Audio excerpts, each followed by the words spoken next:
샬롬, 반갑습니다.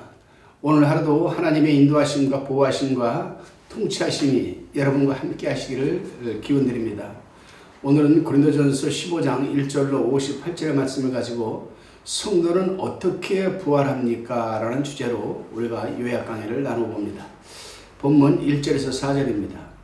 형제들아, 내가 너희에게 전한 복음을 너희로 알게 하노니 이는 너희가 받은 것이요 또 그 가운데 선 것이라. 너희가 만일 나의 전한 그 말을 굳게 지키고 헛되이 믿지 아니하였으면 이로 말미암아 구원을 얻으리라. 내가 받은 것을 먼저 너희에게 전하였노니 이는 성경대로 그리스도께서 우리 죄를 위하여 죽으시고 장사지난 바 되었다가 성경대로 사흘 만에 다시 살아나사. 아멘. 복음은 예수 그리스도의 십자가와 부활입니다. 요약을 하면은 또 우리 기독교가 핵심이 또 십자가와 부활이죠. 고린도 교회 성도들이 이미 복음을 받았고 바울을 통해서 또 그 가운데 서 있었습니다. 그래서 그들은 구원을 얻었습니다. 여러분. 예수 그리스도는 이사야서 53장 5절로 6절의 그 말씀대로 예언된 말씀대로 우리 죄를 위해서 죽으시고 시편 16장 10절의 말씀대로 사흘 만에 다시 살아나셨습니다. 그렇습니다. 여러분. 하나님께서 구원 역사를 성경대로 이루어 가시는 것입니다. 성경대로 하나님께서 예수 그리스도를 동정녀의 몸에서 나게 하시고 우리 죄를 위하여 성경대로 십자가에서 죽게 하시고 성경대로 사흘 만에 다시 살리셔서 우리에게 의와 생명과 구원을 주신 겁니다. 이러한 것들은 예수 그리스도가 이 땅에 와서 어느 한 순간에 이루어진 것이 아니고 하나님께서는 이미 한 600~700년 전서부터 이러한 내용들을 갖다가 계시해 오시고 예언해 오셨어요. 예수 그리스도께서 동정녀의 처녀의 몸에서 날 것이다 라고 예언한 것은 이사야서 7장 14절에 기록되어 있지 않습니까? 그러면 이사야 시대하고 예수님이 이 땅에 오셔서 태어나실 때 시대하고 그 시대 차이가 몇백 년입니까, 여러분? 하나님께서는 이렇게 오랜 세월 동안 예수 그리스도에 대해서 계시해 주시고 또 예언해 주시고 또 예수님이 이 땅에 오셔서 하나님이 그 예언했던 말씀을 다 성취시키는 거라 이 말이죠, 여러분. 그래서 우리에게 의와 생명과 구원을 주신 겁니다. 다시금 본문 5절로 11절의 말씀입니다. 게바에게 보이시고 후에 12 제자에게와 그 후에 500의 형제에게 일시 보였나니 그 중에 지금까지 태반이나 살아있고 어떤 이는 잠들었으며 그 후에 야고보에게 보이셨으며 그 후에 모든 사도에게와 맨 나중에 만삭되지 못하여 난 자 같은 내게도 보이셨느니라. 9절 나는 사도 중에 지극히 작은 자라 내가 하나님의 교회를 핍박하였으므로 사도라 체험을 받기에 감당치 못할 자로라. 10절 그러나 나이 다 된 것은 하나님의 은혜로 된 것이니 내게 주신 그의 은혜가 헛되지 아니하여 내가 모든 사도보다 더 많이 수고하였으나 내가 아니요 오직 나와 함께 하신 하나님의 은혜로라.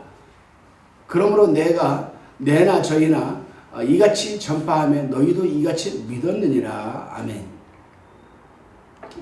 예수님께서 십자가에 돌아가셨다가 부활하셔서 12번 꼭 나타내 보이셨습니다.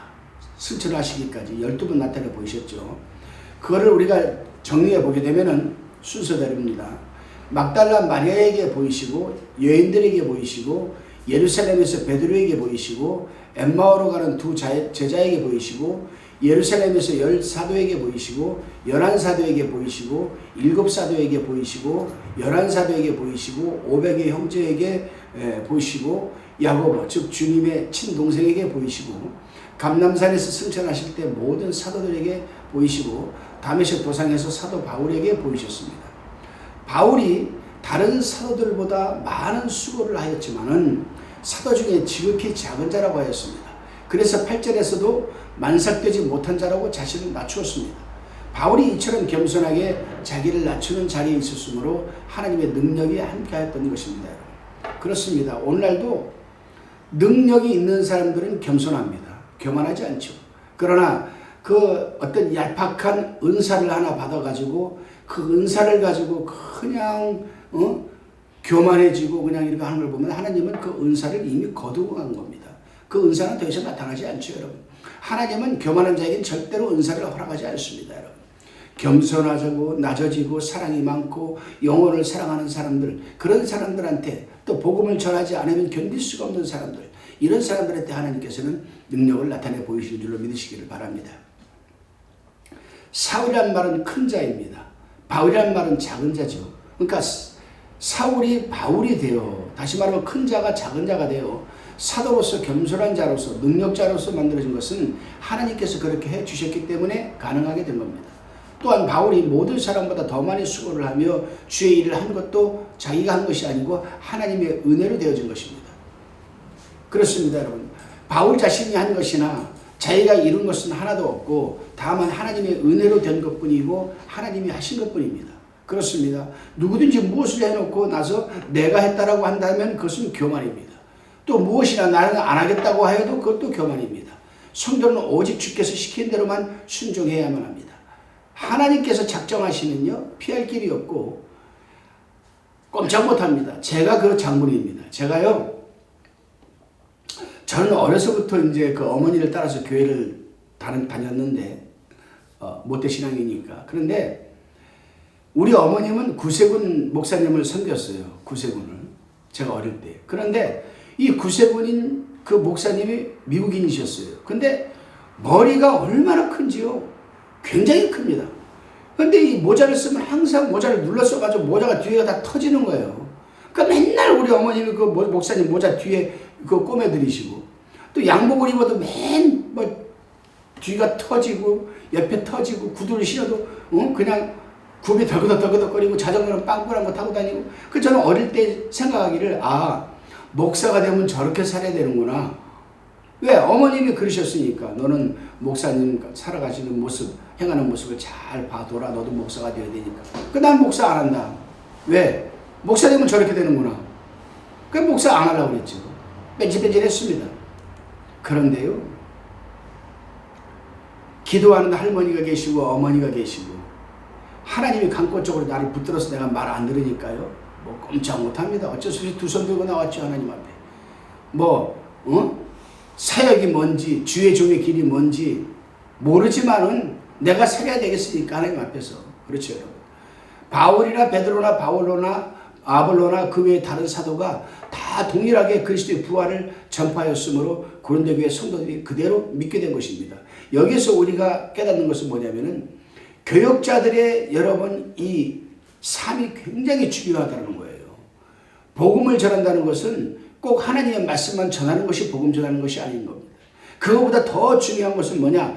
실체적으로 살아가는 삶의 필드에서, 현장에서 그 목사가 보여주는 삶의 현실, 행동, 행함, 언어, 이런 것들이 여러분 복음을 전하는 데 큰 도움이 된다는 겁니다. 그래서 바울은 그렇게 맞고 굶고 지치고, 그래도 그는 참고, 그는 매를 맞고 욕을 먹고 비방을 받아도 그는 참고 복음을 전해서 고린도 교회가 세워진 거 아니겠습니까? 다시금 본문 12절로 19절 말씀입니다. 그리스도께서 죽은 자 가운데서 다시 살아나셨다 전파되었거늘 너희 중에서 어떤 이들은 어찌하여 죽은 자 가운데서 부활이 없다 하느냐. 13절, 만일 죽은 자의 부활이 없으면 그리스도도 다시 살지 못하였으리라.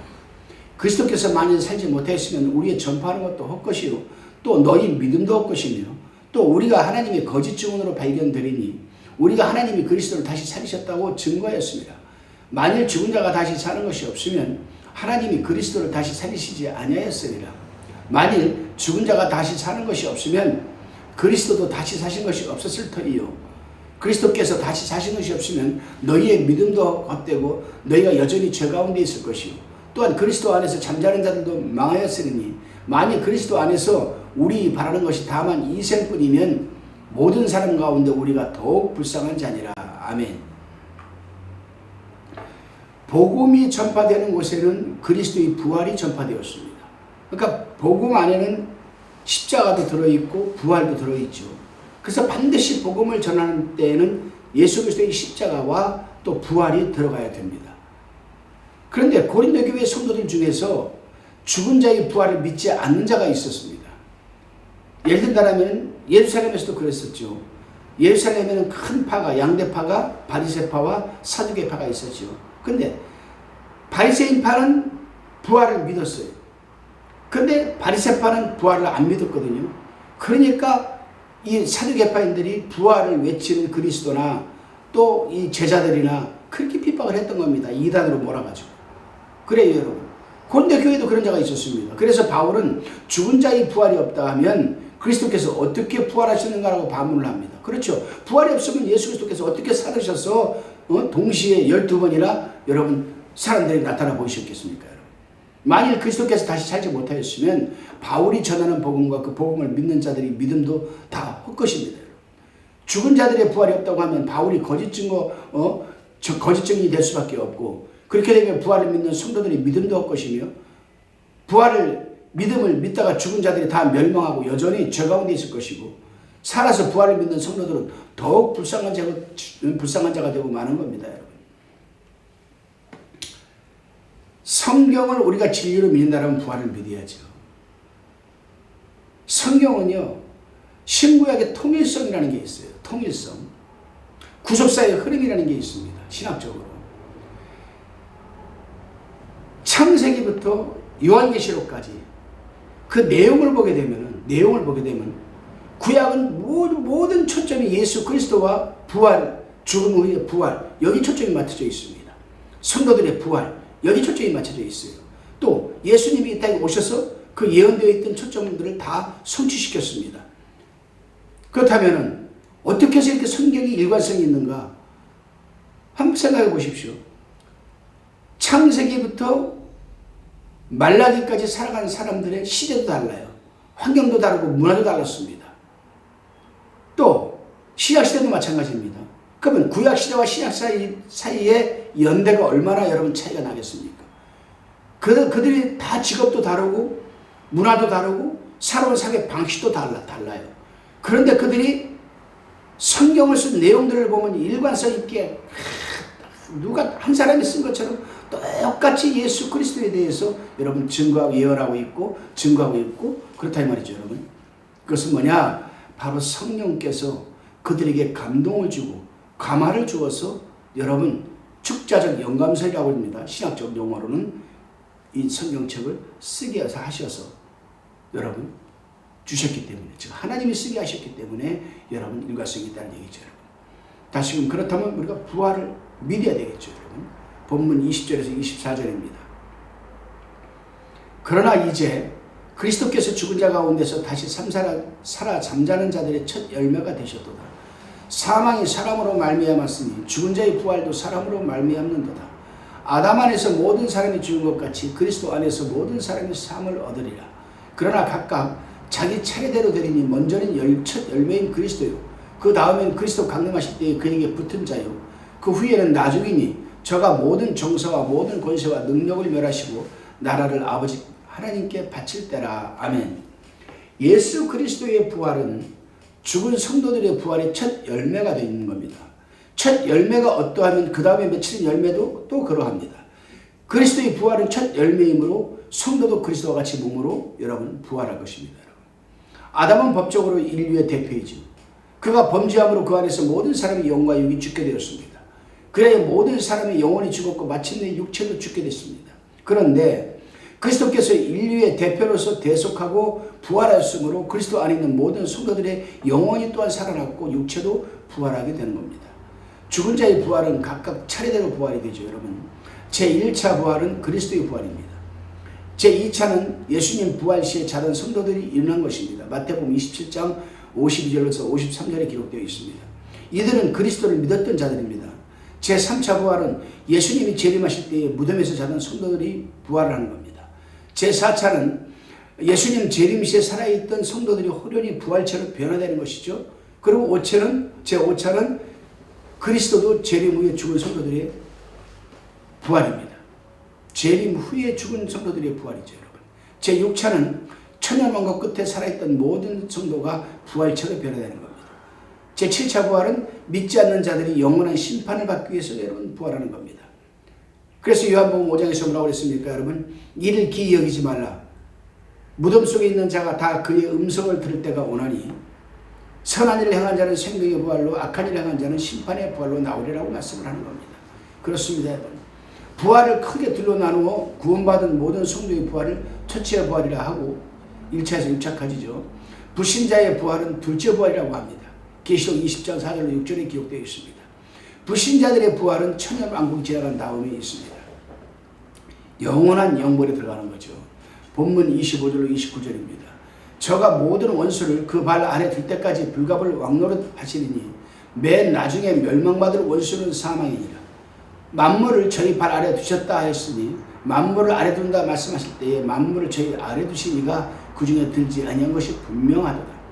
만물을 저에게 복종하게 하신 때에는 아들 자신도 그때에 만물을 자기에게 복종하게 하신 이에게 복종케 되리니 이는 하나님이 만유의 주로서 만유 안에 계시려 하심이라. 29절에 만일 죽은 자들이 도무지 살지 못하면 죽은 자들을 위하여 세례받는 자들이 무엇을 하겠느냐? 어찌하여 저희를 위하여 세례를 받느뇨? 지금 본문은 어려운 말씀이지만은 또 29절은 특히 어려운 말씀이지만은 제가 쉽게 말씀을 강해를 해드리겠습니다. 부활하신 그리스도께서 하늘과 땅과 그 가운데 있는 모든 권세를 가지고 모든 원수를 정복하여 발 아래 두기 위하여서 불갑을 왕권을 행사하십니다. 발 아래 둔다는 것은 완전히 정복하는 것을 의미합니다. 사망도 마지막에는 멸망하게 되어 죽음이 영원히 없어지게 됩니다. 그러나 하나님의 나라는 영원히 존재합니다. 지금은 만물 속에 하나님의 통치가 완전하게 와 있지 않기 때문에 또 그 이유는 마귀의 역사로 인하여 만물이 하나님의 뜻대로 순종하지 않는 것이 아직은 많기 때문입니다. 그러나 순종하는 사람과 만물 속에는 하나님의 통치와 역사가 있습니다. 이 과정을 우리는 섭리라고 합니다. 하나님의 섭리. 만물이 그리스도께 완전히 복종하게 될 때에는 하나님의 통치와 사람이 만물에게 충만히 와 있게 됩니다. 만물이 그리스도를 통해서 하나님께 복종할 때에는 만물을 정복시키는 자 예수 그리스도의 의무가 여러분 끝나는 겁니다. 사도 바울은 29절에서 뭐라고 합니까? 죽은 자들을 위하여 세례받는 자들이 무엇을 하겠냐라고 좀 이해가 안 되는 말씀을 합니다. 그렇습니다. 사람은 살아있을 때 구원을 받아야 합니다. 살아있을 때 세례를 받아야 됩니다. 죽은 사람을 위해서는 아무것도 할 수가 없고 살아있을 때 구원받은 사람은 천국 가서 영생할 것이고 살아있을 때 구원받지 못한 사람은 지옥 가서 있다가도 마지막 때에 영원한 심판을 받는 것뿐입니다. 그러므로 바울은 고린도 교회 성도들에게 너희가 부활을 믿지 않는다면 왜 죽은 사람을 위해 세례에 참여하느냐라고 책망하는 것이 바로 이 본문의 뜻입니다. 여러분. 그렇죠 여러분. 부활을 믿지 않는데 왜 죽은 사람을 위해서 세례 받습니까 여러분. 여기에서요 천주교의 실체가 나옵니다. 실책이 나와요. 천주교는 사람이 죽었어요. 죄가 많으면 천국과 세상과 중간인 연옥이라는 것에 가서 대기한다고 합니다. 그 세상에 살아있는 사람들이 그 죽은 사람을 위해서 봉사를 많이 하고 헌금도 많이 하고 좋은 일을 많이 하면 그 사람이 거기서 성화되어 가지고 천국 들어간다고 합니다. 이 말씀하고 똑같은 겁니다. 여러분. 사람이 한번 죽으면 지옥 아니면 천국이에요. 부자 나사로와 거지 그를 말씀을 한번 보십시오. 여러분. 부자 나사로가 지옥 가서 깨달았어요. 그래서 나중에 한 번만 내 형제들에게 갔다 오게 해주십시오. 가서 너희는 이런 곳에 오지 말아라 말하고 싶습니다. 근데 예수님이 뭐라고 했어요? 너와 우리 사이에는 큰 구렁이 있어 가지도 못하고 오지도 못한다. 이런 말을 한 거예요. 본문 30절로 34절입니다. 또 어찌하여 우리가 때마다 위험을 무릅쓰리요. 형제들아 내가 그리스도 예수 주 안에서 가진 바 너희에게 대한 나의 자랑을 두고 다단하노니 나는 날마다 죽노라. 내가 범인처럼 에베소에서 맹수와 더불어 싸웠으면 내게 무슨 유익이 있느냐. 죽은 자가 다시 살지 못하면 내일 죽을 터이요 먹고 마시자 하리라. 속지 말라. 악한 동무들은 선한 행실을 더럽히나니 깨어 의를 행하고 죄를 짓지 말라. 하나님을 알지 못하는 자가 있기로 내가 너희를 부끄럽게 하기 위하여 말하노라. 사도 바울은 부활이 없다면 사도들이나 전도자들이 위험을 무릅쓰고 복음을 전하며 또 고난을 당하겠느냐? 부활이 있기 때문에 내가 지금 이렇게 고난을 당하고 고통을 당하고 어려움을 당해도 참고 복음을 전한 것이다라고 말하는 겁니다. 부활이 있기 때문에. 그러면서 바울은 나의 자랑을 두고 당하노니 나는 날마다 죽노라고 합니다. 사도 바울의 자랑은 나는 날마다 죽는다. 날마다 십자가 아래 자신을 내려놓는다는 말이죠. 여러분. 여기서 바울의 자랑은 예수 그리스도의 십자가와 부활을 가리키는 겁니다.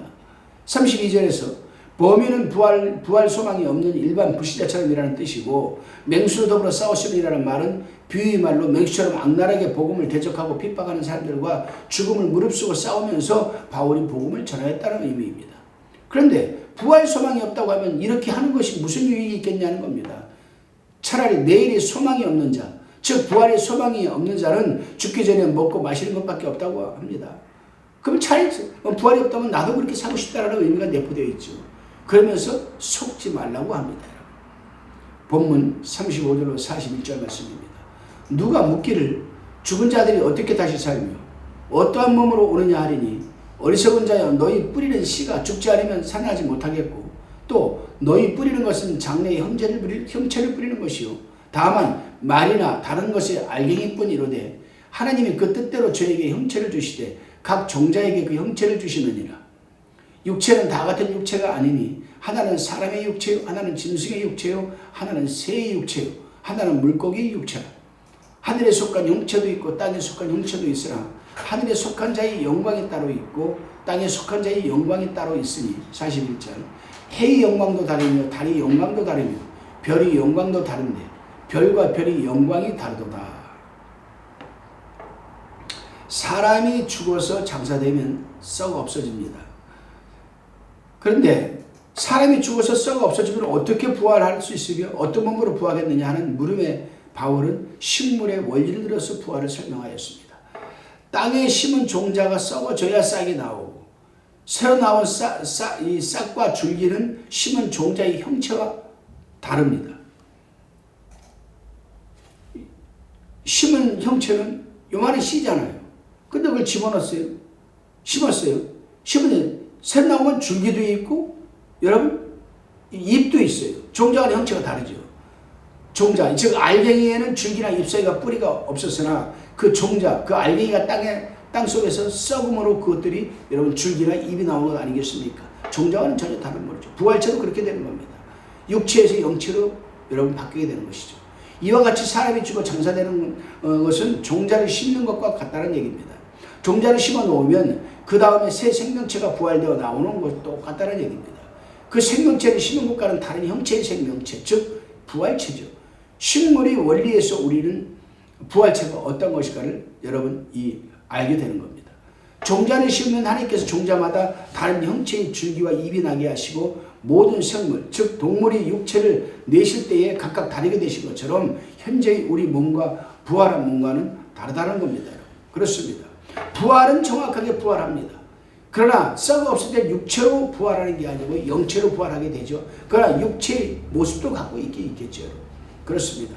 예수 그리스도께서는 재림하실 때에는 성도들이 신령하고 존귀하고 영광스러운 여러분 육체로 부활하게 되는 겁니다. 40절에 보게 되면은 하늘에 속한 형체는 해와 달과 별들을 말하고, 땅에 속한 형체는 지상에 있는 생물과 무생물의 모든 형체를 가리킵니다. 해와 달과 별의 영광이 각각 다르고 별과 별의 영광도 다릅니다. 하나님이 여러 가지 형체를 영광이 다르게 지으셨으므로 현재 우리 육체와 다음의 부활체는 그 형체의 질과 영광이 아주 다른 겁니다. 썩을 것에서 영원히 썩지 않을 것으로 여러분 다른 것이죠. 그렇습니다. 성도가 이 세상에서 그리스도의 형상을 이룬 것만큼 부활 후에 그 영광이 여러분 다를 것이라는 겁니다. 42절에서 44절입니다.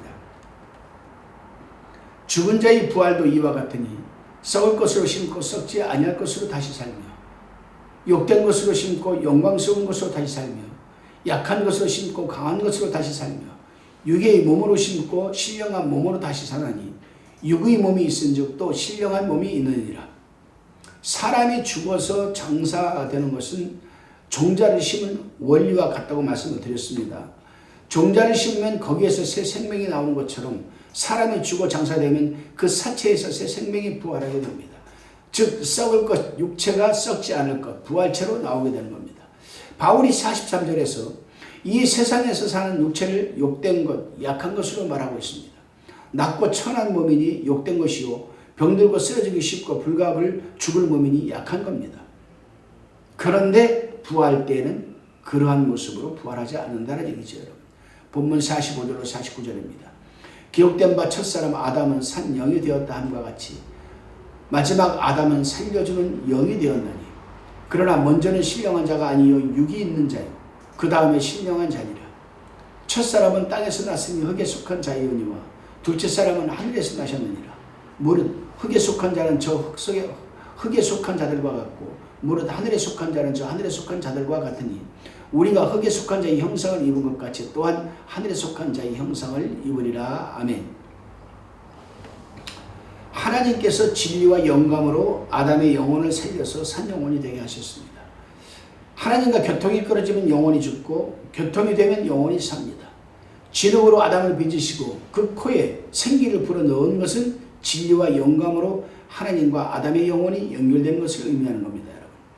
하나님께서 예수님의 몸을 동정녀 탄생으로서 창조하시고 영혼도 재창조하셔서 예수님을 인류의 대표로서 은혜 계약을 맺으셨습니다. 그래서 예수님은 자기 백성을 구속하시고 진리와 영감으로 죽은 영혼들을 살려주는 영이 되신 겁니다. 그러므로 예수님은 마지막 아담이 된 것입니다. 여러분. 육에 있는 자는 아담이요 신령한 자는 그리스도입니다. 첫사람 아담은 땅에서 났으므로 흙에 속한 자요 둘째 아담은 여러분 그리스도는 하늘에서 나신 자입니다. 여러분. 그렇습니다. 우리가 현세에서 흙에 속한 자 즉 아담의 형상을 입고 있으나 다음 부활 때에는 하늘에 속한 자 즉 그리스도의 형상을 입고 우리는 여러분 부활하게 됩니다. 본문은 50절입니다. 형제들아 내가 이것을 말하노니 혈과 육은 하나님의 나라를 유업으로 받을 수 없고 또한 썩을 것은 썩지 아니할 것을 유업으로 받지 못하느니라. 현재 우리의 몸은 혈통 즉 혈과 육신을 가지고 있고 죽으면 썩을 몸입니다. 이 몸으로는 신령하고 썩지 않는 영원한 하늘나라를 유업으로 받을 수가 없습니다. 그렇다면 어떻게 해야 되느냐? 51절에서 52절을 봉독하겠습니다. 보라, 내가 너희에게 비밀을 말하노니 우리가 다 잠잘 것이 아니요 마지막 나팔에 순식간에 호련히 다 변화하리니 나팔 소리가 나면 죽은 자들이 썩지 아니할 것으로 다시 살고 우리도 변화하리라. 아멘. 성도의 죽음은 사망이 아니고 잠자는 것이라고 했습니다. 왜 잠자는 사람은 시간이 되면 깨어 일어납니다. 그렇기 때문에 성도들은 죽은 것이 아니라 잠자는 것이라고 합니다. 왜? 부활이 있기 때문에. 그 이유는 생명이 천국에 살아있기 때문이며 또한 부활 때에 깨어날 것이기 때문이라고 제가 말씀을 드렸습니다. 그래요. 그렇습니다. 그리스도께서 천사장의 나팔소리와 함께 친히 하늘로서 제 공중재림하실 때에 그때 죽은 자들이 부활하여 일어나고 살아있던 성도들은 호련히 변화되어서 부활체와 같이 되어서 휴거되어서 주님을 영접하게 되는 겁니다. 데살로니가전서 4장 16절 17절에 기록되어 있습니다. 이것이 하나님의 비밀입니다. 53절 54절 봅니다. 이 썩을 것이 불갑을 썩지 아니할 것으로 있겠고 이 죽을 것이 죽지 아니함을 입으리라. 이 썩을 것이 썩지 아니함을 입고 이 죽을 것이 죽지 아니함을 입을 때에는 사망이 이김에 삼킨 바 되리라고 기록된 말씀이 응하리라.